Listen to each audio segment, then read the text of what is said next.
Hey there and welcome to XCOM. My name is Pete and today we start a brand new series as we complete XCOM Enemy Within.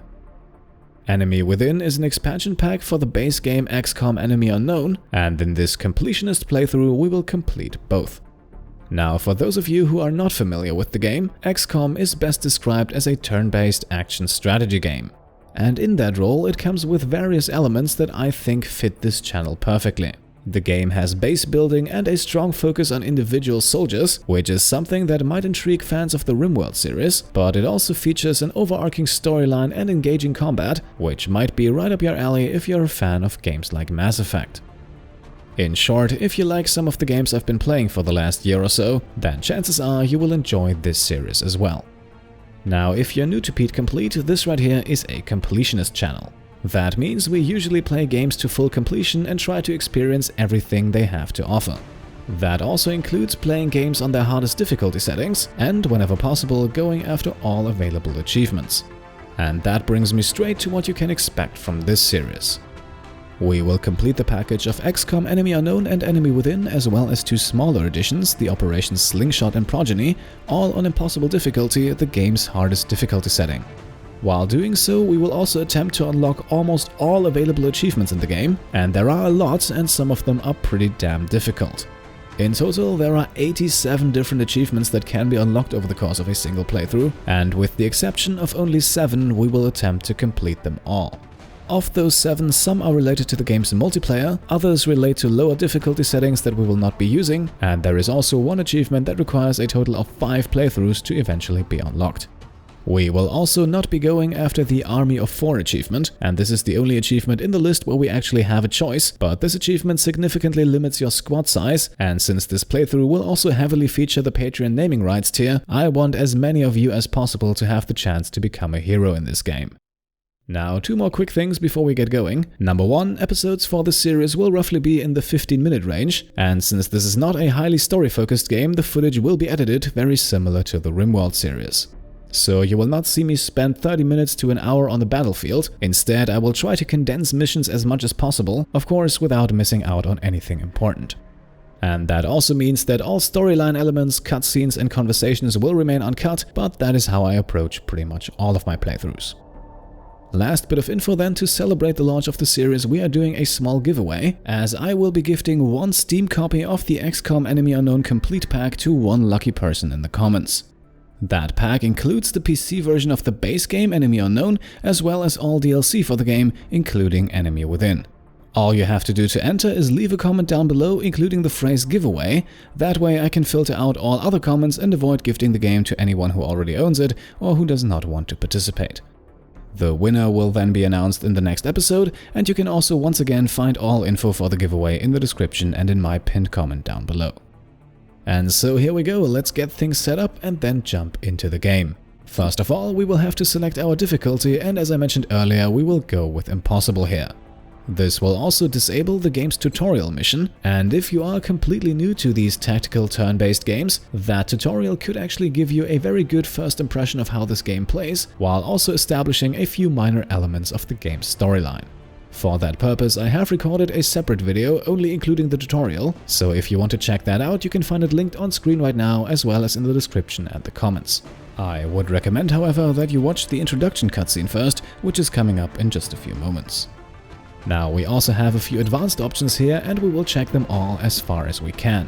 As I said, the 2 tutorials are disabled, but Operations Progeny and Slingshot will be activated. They both add their own small extra storyline to the game, and since this is a completionist playthrough, we do not want to miss out on those. We will also activate Ironman mode, which disables the reloading of earlier saves. This setting makes all of our decisions permanent. It definitely increases the challenge by quite a bit, but many people also call it the only way to truly experience XCOM, and at least for players already experienced with the game, I am inclined to agree. Last but not least, we will reduce the beginner voiceover. This simply removes some of the more tutorialized dialogue in the game, and it also gives me a chance to talk a bit more and probably explain those exact same things. One more thing then, we have these so-called second wave options here, but we will leave all of those turned off. They do not necessarily make the game any easier or harder, they only make things a lot less predictable and therefore more difficult to plan out a strategy. And while that is indeed a nice challenge, I also want to give you the option to play along and maybe, if you're new to the game, learn a thing or two. However, I find that to be very difficult if things are randomized a lot and your game potentially unfolds a lot differently right from the start. Seeing you follow along with a series and hearing stories of your own playthroughs is something I really love to see, whether it's RimWorld, Mass Effect or any of the other games I've played on this channel, and so I don't want to make that any harder than it already is. And so here we are now, those are the settings for our playthrough. All that is left to do at this point is to jump right into the game.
In light of the recent extraterrestrial incursion, this Council of Nations has convened to approve the activation of the XCOM Project. You have been chosen to lead this initiative, to oversee our first and last line of defense. Your efforts will have considerable influence on this planet's future. We urge you to keep that in mind as you proceed.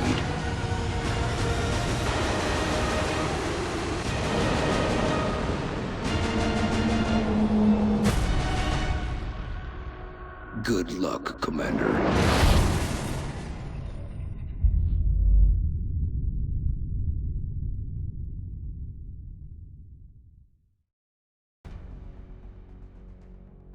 So here we are now with the task of selecting a starting continent. And over the years this has always been a topic of lengthy debates within the XCOM community, because despite countless discussions on the subject, there really is no one single best continent to start on. All of them have different pros and cons, but all of them are also perfectly viable options, provided your playstyle somewhat fits the continent. North America, for example, cuts aircraft costs in half, and it's also the continent with the largest starting budget, all in all making it a very good choice for beginners of the game. Europe then gives a nice cost reduction for workshops and laboratories, that is where you get engineers and scientists from, and depending on how many of those you want to recruit, Europe is a more or less suitable continent. Asia's continent bonus then focuses largely on upgrading your soldiers, and once again, if that is a core part of your strategy, then go for it. However, especially on higher difficulties, your early game priorities will likely lie elsewhere. That brings us to South America, which is an excellent continent to choose if you plan on interrogating as many enemies as possible, as it completes those interrogations instantly. On the other hand, it becomes less and less useful in the late game once you have completed most of the interrogations, and South America also gives you the lowest starting cash of all continents. And that leaves us only with Africa, which is, surprise surprise, the continent that we're going with. The 30% funding increase is a fairly straightforward bonus that requires not much further explanation, but as you can imagine, the longer the game goes on and the more money is coming in, the more noticeable this bonus will become. It is definitely not that useful in the early game, where other more specialized continents might have an advantage, but Africa somewhat makes up for that by also having the second highest starting budget. Once again though, all of these continents are solid choices. The main question at this point is really what your overall playstyle is going to be. With this being a completionist playthrough, I will try to show you a bit of everything, and that is another reason why we're picking Africa, as it is a little less specialized and might therefore allow for a bit more versatility. Listen up. We're going to be dropping you deep in the Nigerian interior for the next operation. We've picked up a local broadcast indicating alien activity within a major metropolitan area. We should get down there and eliminate any hostiles.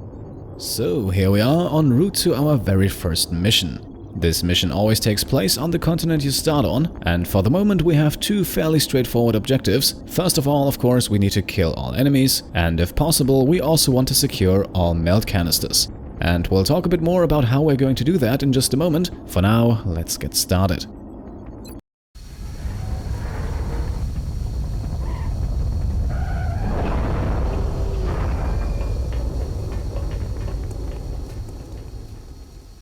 Strike 1, this is Central. You are free to engage all hostile contacts in the AO. Don't take any chances. Alright, welcome to XCOM. Our 4-person squad has landed, and we are now free to explore the area.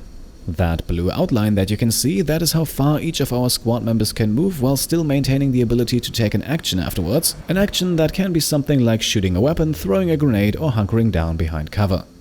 And the importance of cover in this game cannot be overstated. Especially early in the game, having good cover can be the difference maker between winning or losing a mission. Now, next to the two objectives we just received, our main priority in this first mission is to keep everyone alive, preferably also uninjured. However, the difference between injury and death involves a lot of luck this early in the game, so all in all, it's best to avoid getting hit entirely. And of course, that is a whole lot easier said than done. Ideally, we also want to get each one of our soldiers at least one kill in this mission, but only if that's possible without taking any risks. Every kill grants experience points that allow our soldiers to level up, and getting at least one this mission ensures that everyone gains a level afterwards. And I think I'll explain the rest as we go along. For now, let's get everyone into some better cover. On my way. That's what we're looking for. With our first move, we get a look inside of the butcher shop, and we can see two things. One, there are no enemies inside, and two, we have the first melt container of the level right next to us. And since the room is empty and does not have any windows to the sides and back, we will move everyone inside, but we'll make sure to cover a few doors that could play an important role later. We are using the dash action for this, by the way, which increases movement range but does not allow your soldiers to take any further actions. In the next turn then we grab the meld, and I will explain what that actually is a bit later down the line. For now we can open the door into the storage room and uncover our first group of hostiles. Now in total we will be facing 8 of these so-called sectoids on this map, and this right here is the first group of 3. Now they have retreated over to the right side of the room, but there is also a door on that side, which we can use to get them back in our sights.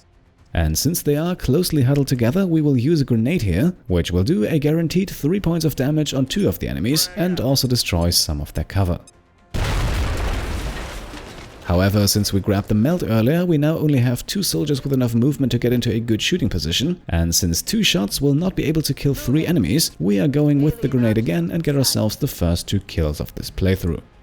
At this point we also already discovered the second melt container, and just like the first, it is on a timer, but with it being this close by, 7 turns will be more than enough to secure it.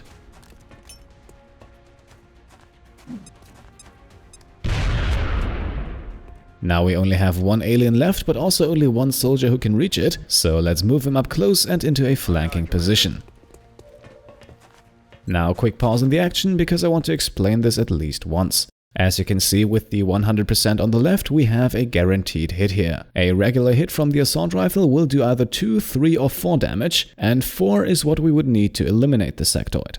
However, in case of a hit, which is once again guaranteed, we also have a 60% chance to land a critical. A critical hit with the assault rifle will do 5, 6 or 7 points of damage, all enough to get rid of the enemy as well. So if you run the numbers, it comes down to a 73% chance of being able to kill the enemy here, which at this point in the game is pretty much the best we can get. So let's take the shot and hope the game doesn't screw us over, but even in that case the sectoid might decide to flee with both of its comrades already down. No longer a threat.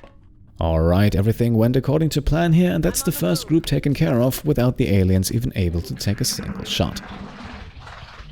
Our next target is therefore now the second melt container, but there might be more enemies hiding close to it, so let's first get a better look at the alley on this side. With no enemies inside, however, we can move the rest of the squad up to the truck, and we can also put 2 of our guys in Overwatch, meaning they will keep an eye out for enemies, and if they see any on the aliens' next turn, then they will automatically take reaction shots.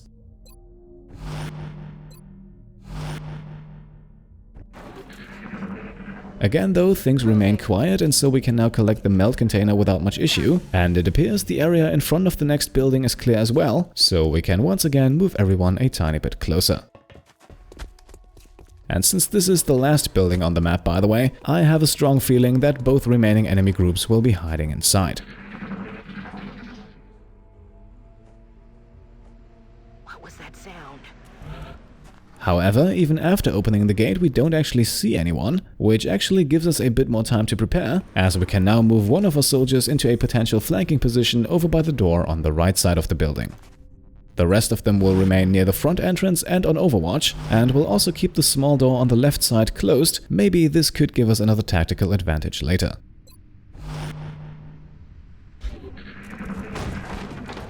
And here they are, both nests of enemies have activated. However, one of them was already taken out with a reaction shot, so we only have 4 left. Hostile spotted. Our flanking strategy also pays off, because we now have a soldier in perfect position to take out the single sectoid in the alley.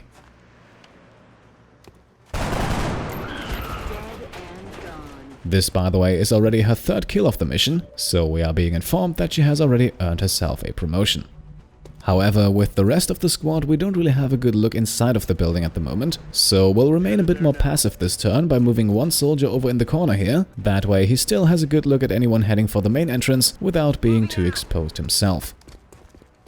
The other 2 will then leave their positions and head for the door on the far left. That one is still closed and could be good for another surprise attack. We will also do some reloading, because ammunition is a thing in this game, and you don't want to be caught with an empty magazine when things get hot.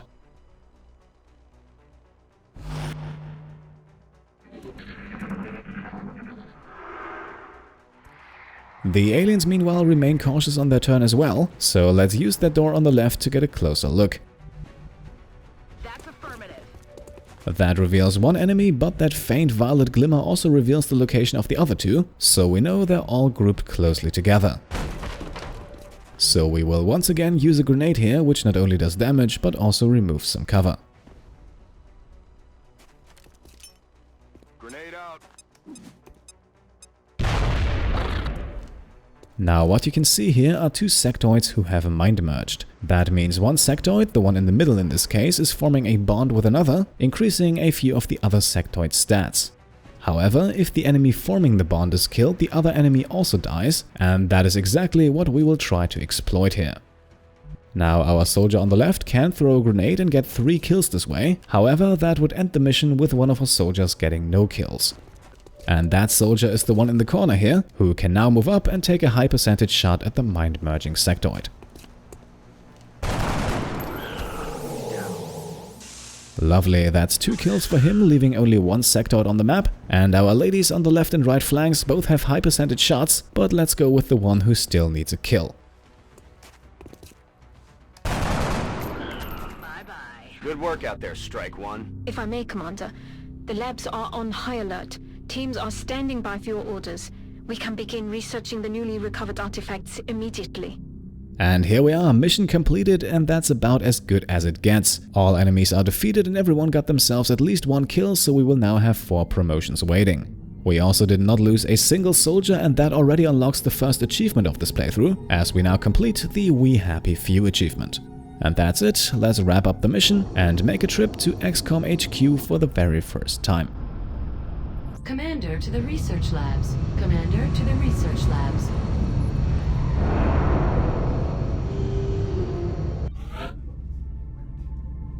Welcome to XCOM HQ, Commander.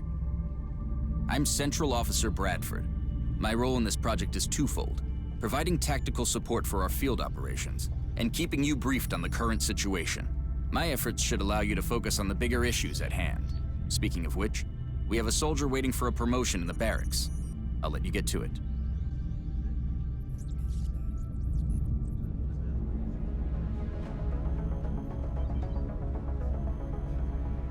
Looks like they're really taking care of business down there, and without so much as a scratch. Commander to the research labs. Commander to the research labs.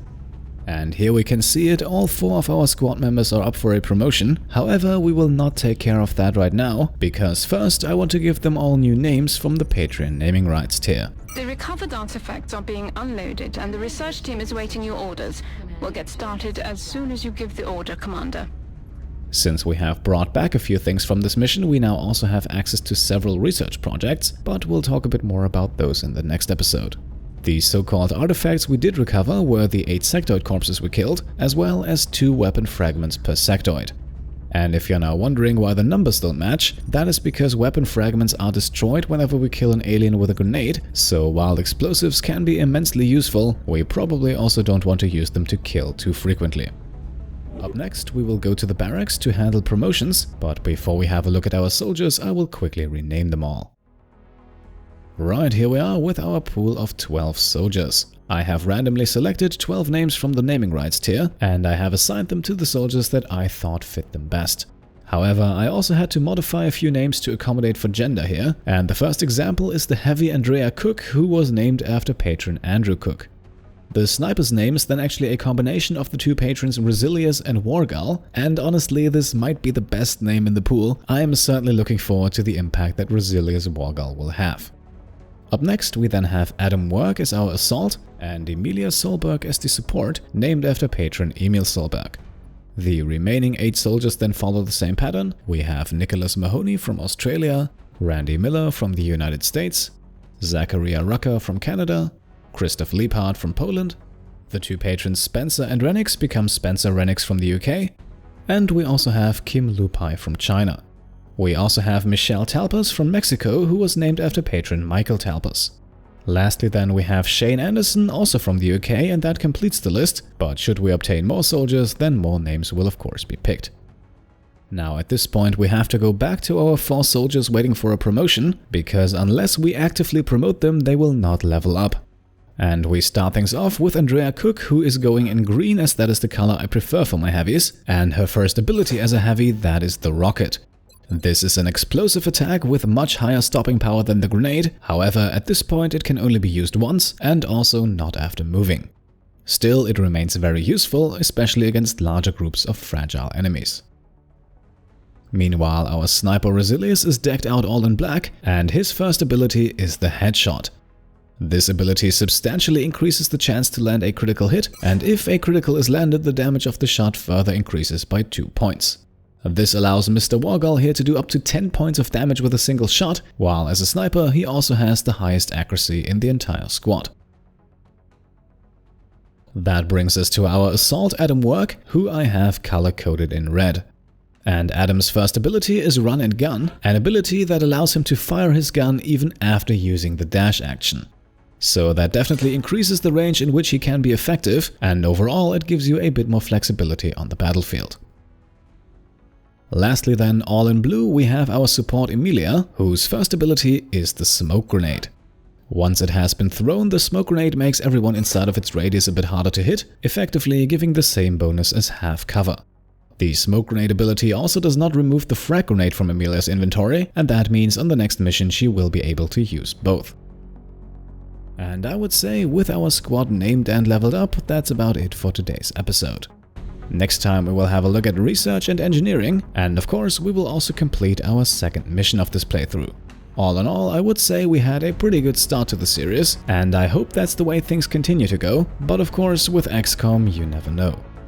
So let's make the cut right here. I hope you enjoyed the episode, and if you did, then I would be happy if you could leave a thumbs up. Also, don't forget to take part in the giveaway if you're interested. And of course, if you want to support the channel further and stay up to date, then consider subscribing if you haven't already. Alternatively, you can also check out and maybe pledge to the Pete Complete Patreon. Thank you all for watching, and I'll see you next time. Cheers.